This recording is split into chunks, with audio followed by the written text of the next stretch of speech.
If you've been on the internet the past 2 years or so, you may have been able to witness the sudden influx of faceless content creators gaining a lot of popularity. Because of their facelessness, we finally have a group of content creators who are popular not solely because of their level of attractiveness. This isn't the first time faceless content creators have gained popularity. After all, we had Cryotic for a really long time, rest in peace. The fun thing about these faceless creators is that we recognize their good qualities without having to bring up their physical beauty. Dream has a nice laugh, Technoblade is funny, Corpse is an extremely talented vocalist, and VTubers are anime girls. The fact that there isn't a face to the names of these creators adds a sense of mystery to their personas, which works well for the content creators, right?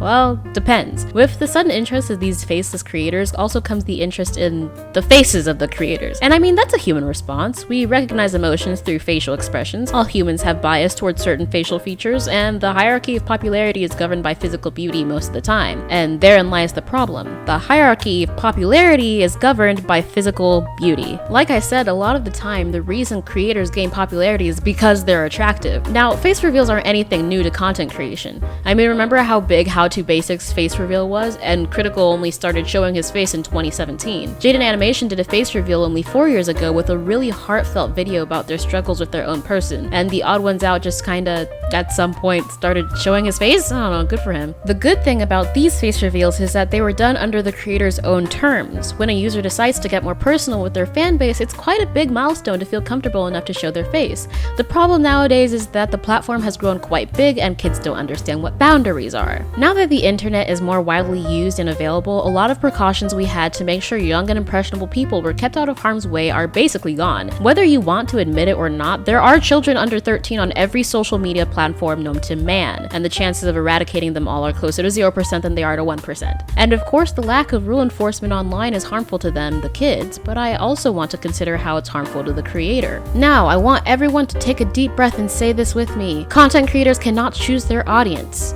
Content creators have no control over who sees what they say. The most a content creator can do is limit their content to mature audiences, but when you're making Minecraft videos or playing Among Us, that removes a large chunk of people who actually want to see what you're making. One thing content creators can do is set boundaries on what personal things they want to keep from their audience. It just so happens that a handful of them want their face kept private. Some could say that's what the point of the mask is. But when you want privacy and your fan base is made up of children, that's not happening. And more importantly, when you egg on your fans and defend their behavior, that's definitely not happening, but that's a topic that has already been spoken on multiple times. The real problem with faceless creators who have young audiences is that a face reveal is anticipated. And hey, maybe your fans just want you to be more open about who you are with them. Not too bad until you consider that the hierarchy of popularity is governed by physical beauty. If your looks aren't up to par with what people are expecting, your place on the hierarchy of popularity will reflect that. And that's scary. Your face could disappoint people. And if you're one of the lucky ones, your face could disappoint a lot of people. And maybe that's a sour note to leave on, so I'll leave with a message to the young, impressionable teenagers who have fallen prey to the ideology of stan culture.